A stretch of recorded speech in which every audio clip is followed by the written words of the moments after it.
So I want to welcome everyone to this Partner Spotlight session. I know it's a gorgeous warm day and you'd probably all be rather to be outside, but we appreciate you joining us today. This is the second Partner Spotlight session where we're featuring the Centers of Excellence. There are 6 Centers of Excellence for the English sector, as well as an additional 6 initiatives or projects that are part of what's called the Inclusive Education Services Network.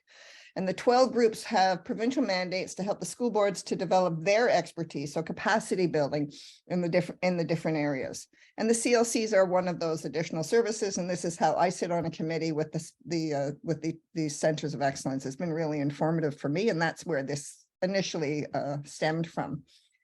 These partners spotlight sessions typically highlight community partners that can collaborate with the CLCs to offer programming and services to families. And while the Centers of Excellence may not be typical partners for the CDAs, they do provide valuable resources and services to our schools and our school boards. So today, for me, is really more about creating an awareness of the centers to help you better understand what they do and how they work with school teams.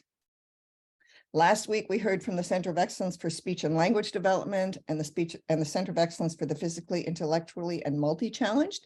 And today, I'm very pleased to have with us Katie Coheen of the Center of Excellence for Autism Spectrum Disorder, and Heather Scott from the ALDI initiative, which is Advancing Learning and Differentiation and Inclusion. I want to welcome you both. Each speaker has up to 15 minutes to present their organization and answer any questions that you may have. You can put your questions in the chat or just save them to the end of the presentation. So let's get started with Katie Coheen from the Center of Excellence for Autism Spectrum Disorder. Welcome, Katie. Thank you so much for having me today. Thank you guys so much for hearing us out and hearing what we do. So basically, like Debbie was saying, the Center of Excellence for Autism Spectrum Disorder is a ministry delegated center, and it's basically a hub of expertise. We're housed at the Leslie Reed Pearson School Board. And what's nice about that is that it's an inclusive school board, and all of the members that are on our team work on the Center of Excellence, but also work as consultants or supporting directly in our schools. So we kind of have an idea of what the needs are in the schools. And so everything that we do at the Center of Excellence to support the other school boards are things that are issues that we've seen in our schools or things that we felt were necessary in terms of sort of spreading that kind of expertise. I'm going to share with you the website because the website sort of highlights some of the stuff that's accessible to everybody. Our mandate is to support the school board, the English school boards at the school board level. And so at the beginning of every year, we meet with the directors of student services and the consultants or whatever the professionals are that are attached to that school board that are supporting kids on the spectrum. And we talk about sort of what their needs are for that year and what they feel was helpful for them last year and try to kind of get together to have a flexible support system for them. The majority of the school boards meet with us monthly to discuss either specific issues that are happening in their schools, protocols or procedures or questions that they have, like how do you handle issues with busing or how do you handle issues with parent collaboration, those kinds of things, all the way to talking about anonymously about very specific challenging cases and how those challenging cases are being managed. And so it's really nice because we're actually able to meet with the school boards monthly and talk about what really pertains to them rather than these sort of general professional development things that may or may not apply to those school boards. So that's something that's really nice that we've been working towards, and almost all the school boards are on board in terms of that. So this is our website. And on our website, we have our newsletter. We put out a newsletter that comes out 3 times a year. And the newsletter is usually a reflection of a bunch of questions that have been coming out. Like one year, there was a huge shift in terms of the language that's used to talk about autism. There was a shift from talking about a person with autism to an autistic person. And what did this shift mean? And what does it mean for the autistic community? And so we did an article about that and then put pieces sort of surrounding that kind of thing and supporting that. So if you go under, you guys see my screen? Yeah. So if you go under newsletters, you can see the current newsletter that came out and all the previous newsletters that came out in the past few years that we think are relevant. And what's nice about the newsletters is that they're all meant to be viewed online. And so when you click on them, you'll be able to see sort of just when I click, I just want to make sure that you still see, did you guys get to see the new window that's opened up? It's black, it's loading. Yeah, hopefully it will load at some point today and you'll be able to see the newsletter. Yeah, so each of the newsletters have sort of clickable things to see. There's social scripts that are there, there's ideas, there's websites, there's references, so they're all there. One of the initiatives that we've done this year at the Center of Excellence is we've put together a communication station, which is basically a large AAC device to help our students communicate better. And one of the initiatives that we've done this year is that we're getting them put into all of the elementary schools in the Leslie Pearson School Board in a permanent metal board outside in the playground, so the kids don't have to carry them themselves. And we sent large posters of this to all of the school boards as well, so they can start to put them in community spaces in their schools. And also information about if they wanted to order these permanent signs as well. So that was an initiative that we did this year.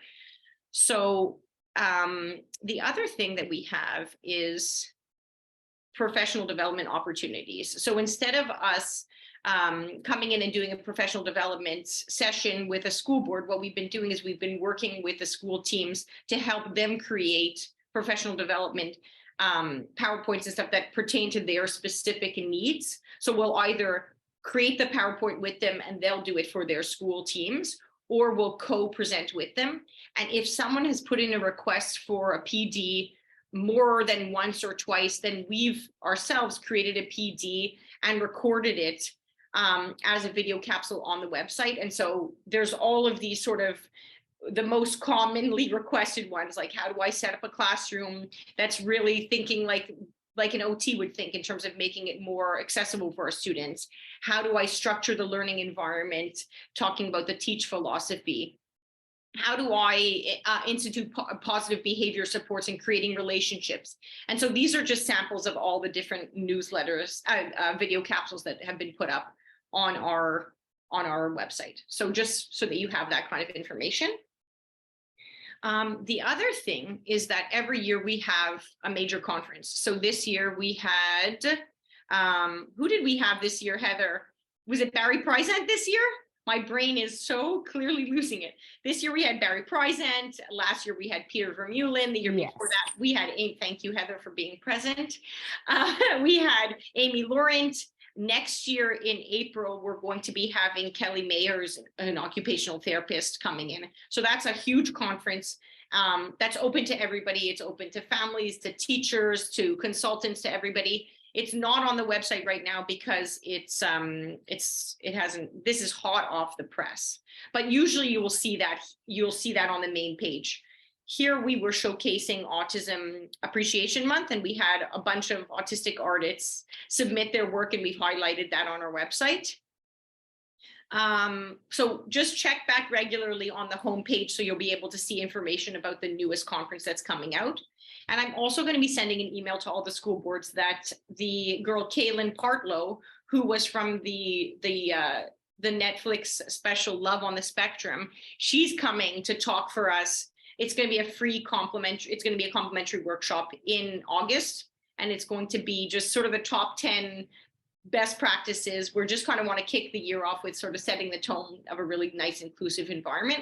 So those are just things that you can learn about and hear about. We have a library here that's accessible for people in the Leslie Pearson School Board to borrow books. And for people who are outside the school board, it's just a reference library. So you can kind of, oh, we wanted to get a book on sensitization or this, that, the other. Then you can look here and kind of get ideas of things that we've been using. Finally, and this is something that we find is really useful for everybody, for schools and for whatever, is that we basically have put a ton of printable free materials on our website. So let's say you want to have, one of the schools is looking for a visual schedule and they, the teacher says, oh, it's so much work and I don't think I can do it. Well, here you have all these downloadable, changeable, templates that you can use in your schools, like a class visual schedule, or one that could be for high schools. And we put them as PDFs if you want to print them as is, or as Word docs so that you can play around with them. So that's just sort of one of the things that people find really useful, that they don't have to create all of these things themselves. There's things for data collection, ideas for social scripts, visual schedules, I am working for cards or alertometers. All of these things are here and they're accessible to people to use, and they're free. If there's something here on the website that you would love to see, then you can always reach out to me. You can contact our team, and we can kind of get that information there, because if you're asking for something, then it's possible that somebody else is asking for the same thing. There's a star next to my name because I'm the person to reach out to. So if you have any questions about the major conferences or some video capsules or other resources, then feel free to reach out to me. But otherwise, we're a support to this at the school board level to the consultants. And so usually any request would go through your sort of network of supports. That's me in a nutshell. I think I respected my time. So does anybody have any questions or anything like that? That was great, Katie. Thank you. Any questions for Katie? Nope, not seeing any. I think. Did you say the speaker in August is open to the public, or is that for the schools? It's going to be open to the public. It's Caitlin Partlow, and we're going to be sending it out in 2 weeks. We just signed with her and she's paid for, and we're going to make it open to everybody so that they can come and see. It's just a 1 hour sort of we just wanted to set the tone of a really nice inclusive environment for next year. And so we felt like what's better than having someone with lived experiences to be able to talk about sort of what really works for her. And we wanted to make it accessible to everybody. So we're hoping that teachers, integration aides, families, everyone could come to this. And it's just 1 hour. It's one of the PED days at the beginning of the year. So hopefully people will come to that. We usually get over 450 people for our conferences. So we have a really nice net, and we're going to send the invitation to everybody that's already come to one of our conferences and to all the school boards. So they'll be able to advertise it within your school boards as well. And typically they share with the rest of the members of the IES team. So when I get stuff that's open to everyone, I will share it. I tend to share it with the network. So there's not, as Katie said, it's not always open to everyone. Some of the things is just for consultants and stuff, but when it's more public focused, I usually share it with people. But thank you. That was very interesting, Katie. No problem. Thanks so much. Since there's, and we will share, I do have a 1-pager that I'll send out at the end of this with contact information and a little blurb. Then we'll send it out to everybody who registered, because we did have a number of more people that registered and decided, I guess, to enjoy the nice weather. But anyways, we'll send that out at the end. Now I want to introduce Heather Scott. Heather is Heather is from ALDI, Advancing Learning in Differentiation and Inclusion. She's not exactly a center of excellence, or like the CLCs. We had that discussion at the committee earlier this year. Why aren't we centers of excellence? But there is a little difference. But Heather's going to speak to us on ALDI and what they bring to the schools and school boards. Thank you. Hi, Heather. Hi. Okay, so I'll be sharing my screen, and I'm going to speak a little bit about myself and the journey that I'm on in this ALDI career that I have. So as the ALDI coordinator. So thank you. You've explained my acronym. Nobody remembers it. So Advancing Learning in Differentiation and Inclusion. So I'm just going to move to my second slide. I wanted to anchor. I'm sorry. Can you see my screen? Yeah. Okay. I'm not seeing my green. All right. So I just wanted to talk a little bit about myself. I wanted to anchor ALDI within the provincial level support. And Deb, I saw that you put the link in before for the IES. I'll speak a little bit about that. My mandate, my areas of support. I work through an action plan. I have an advisory committee. So I'll speak a little bit about that and how that influences and affects my mandate and the ALDI website. And then I have a slide with contact information. So I've sent this off to Deb. If anything is needed, you can access this. If not, you can reach out to myself or to Deb for any of my contact information. So I was a resource teacher for the majority of my career. And then in 2016, 2017, I became an ELA consultant, returned to teaching, and then the ALDI consultant position came up in 2020. So I've been in the role since 2020. And I realized the mandate, one of the main functions is to support teachers of resource. So we call them remedial or supporting teachers. Remedial at elementary, supporting at high school, with their level of expertise. We don't, in the English system, as we all know, have orthopedagogues. So way back in the day when we don't have a lot of orthopedagogues that work in the English sector, we have a few. But way back in the day when this was created, it was to support the teachers and to provide them with some area of expertise so that they could really support the most vulnerable students. So as I started on this journey, I realized I don't have a training as an orthopedagogue, and how am I supposed to support these teachers? So I've gone back to school. I'm at the University of Alberta. I'm in a program for reading, writing, and oral language disabilities. It's the closest I could find to the English version of orthopedagogy. So we work from assessment to intervention, and we look at case studies and specific difficulties within what can happen in reading, writing, and oral language with varying difficulties that arise, and how can we support the students. So this has been really, this influences a lot of the work that I do. So I thought that was an important piece to let you know who I am and how my work is influenced.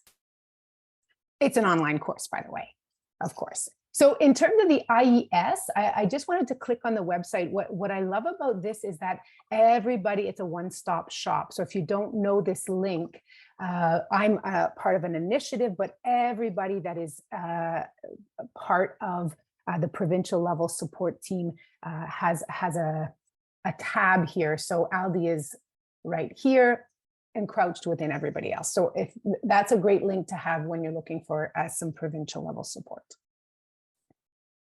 Who does ALDI support? So I really support teachers of resource. So I said remedial at the elementary level, supporting at the secondary. My mandate has both. And what we find is that the classroom teachers also require the support. We can't only be remediating difficulty. We really need to work that tier 1 practice to get those 80 to 90% of the kids up and running with evidence-based practices. So classroom teachers also fall under my mandate. In-school professionals, so those are the consultants.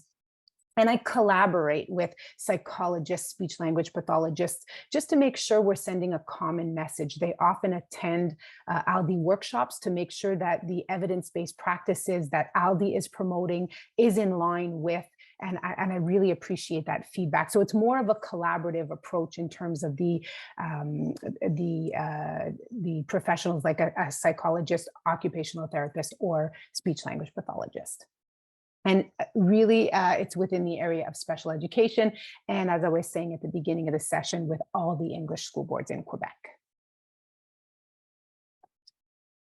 So I work with and a piece of my role is the ALDI coordinator. So something that I do, and this can be passed on to your network, is if you're working in the school system and there's a professional that is an in-school professional that is feeling like they don't have a network, they're alone within their school. I'm a co-chair of what we call SNAP, which is Special Needs Network of Anglophone Professionals. And I'm constantly building up the distribution list for SNAP.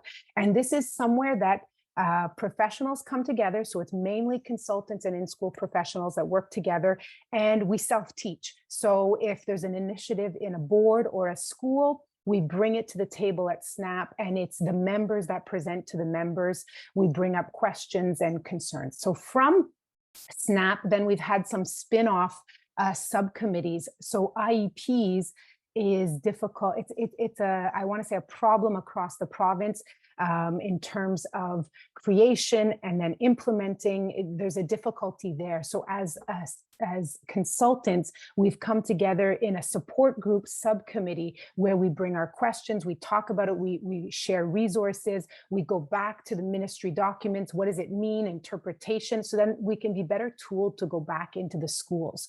And another committee that has been a spin-off is UDL. We want these universal practices in our classroom. So we have a UDL subcommittee that has also been created. So these are initiatives that I coordinate, subcommittees that have just come up as support groups, basically. ALDI has 4 main outcomes. I'm just going to briefly discuss them. So we have a need for specialized training, thinking of in the French system, those orthopédagogues that have that specialized training. We try and provide professional development. I say we, it's I work alone. I don't have any collaborators at ALDI. So we try and provide that specialized training to the teachers so that they can push and get those sharpest skills to support the students in need. And that we do through a resource, many initiatives, but one of them is a resource symposium. We just had our symposium in May. And then my mandate is we have somebody in to kind of kickstart the learning. And then for 3 sessions during the following school year, I bring back the learning and we take it we take it deeper for the teachers. We practice it, we make sure it gets into, so we do the one-off, but then we do the follow-up support where teachers can come in and reinforce that learning. Outcome 2, resource seems to be a revolving door. So if in your school you're like a new resource teacher, it's common. So what we have tried to do is get immediate support to those resource teachers. This year, for example, I did a literacy series where every series was providing for new teachers hands-on evidence-based instructional material so that they get the right things in their hands right from the beginning of their career or their career in resource, so that we make sure that they know the websites that they should be using and what is a credible source. I also work on response to intervention, the 3-tiered approach. I support that. And then my 4th outcome is really to collaborate. And I try, if something pertains to ALDI and a center of excellence. For example, this year I did 2 initiatives with one with a center of excellence for speech and language. We did a day on oral language. And then I also collaborated with the Center of Excellence for Behavior Management within the Response to Intervention Initiative. There's a behavior component. I look more at the academic, but we wanted to look at the behavior component. And this is all shaped by a committee that I go back to and discuss the needs through surveys to the teachers and the consultants. And that's how my year gets shaped.